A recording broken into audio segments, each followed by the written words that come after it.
There's a reason why I call myself Eve, and in the first introduction I said Eve, which there's a reason why I said it, and it's basically the understanding of the elephant and remember me and who I am and why God's put me in the Bible at the end because of being holy and pure in front of God. Now, obviously, falling meant that I had a lot to learn when coming up from my awakening and enlightenment to God and Jesus' presence, because obviously I'm completely out in the middle, and there's a reason why it happened, and it's a very strong indication of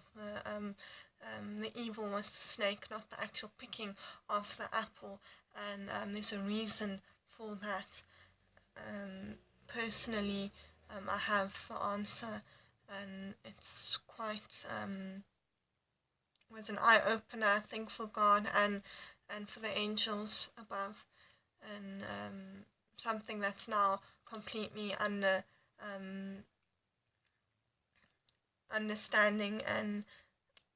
that very process is now used for good instead of for evil. Although many say that it was the reason why the snake was actually there was because of not necessarily, maybe it was just the manner in which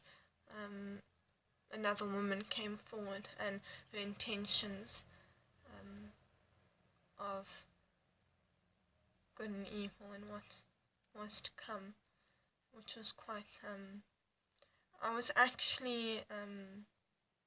under hypnosis when it happened. My spirit completely was consciously aware of but didn't understand. That's why God's input of his side of the story and his son's side of the story, and then obviously the other woman that brought the snake in, her point of view as well, and why it happened the way it happened. And I think it's heartbreaking to know that we suffered because of it, and that's not okay. And I believe we are the future now, and because we are the future now, we know that we know better, and we know that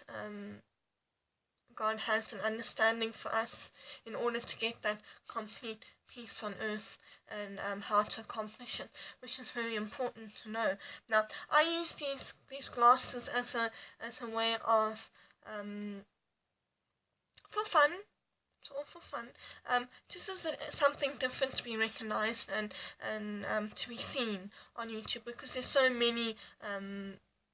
YouTube stars and upcoming people with ideas and blogs, and I really needed to stick out in order to get my message across and my story, and it's very special, and yeah, I have encountered many peace icons that have passed over, and I'd like to share my story with you on that. But before I do that, the rest is obviously in the video book,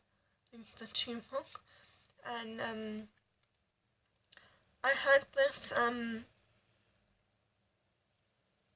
this encounter with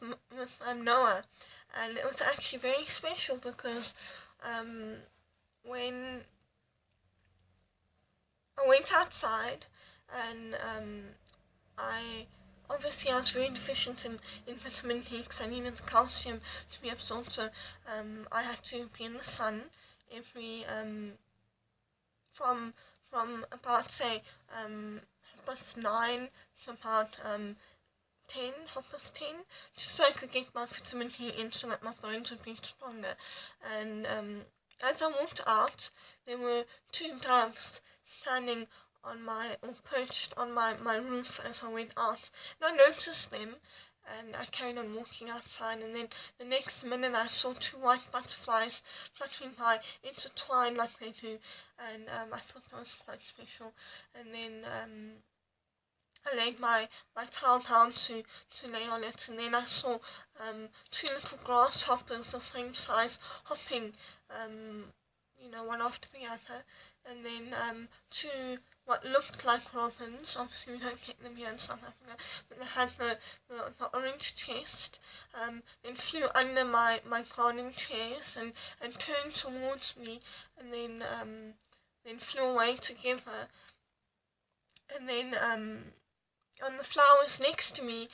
this happened consecutively while I was, coming into the garden. There were two little purple moths the same size, very rare. I've never seen them before, and they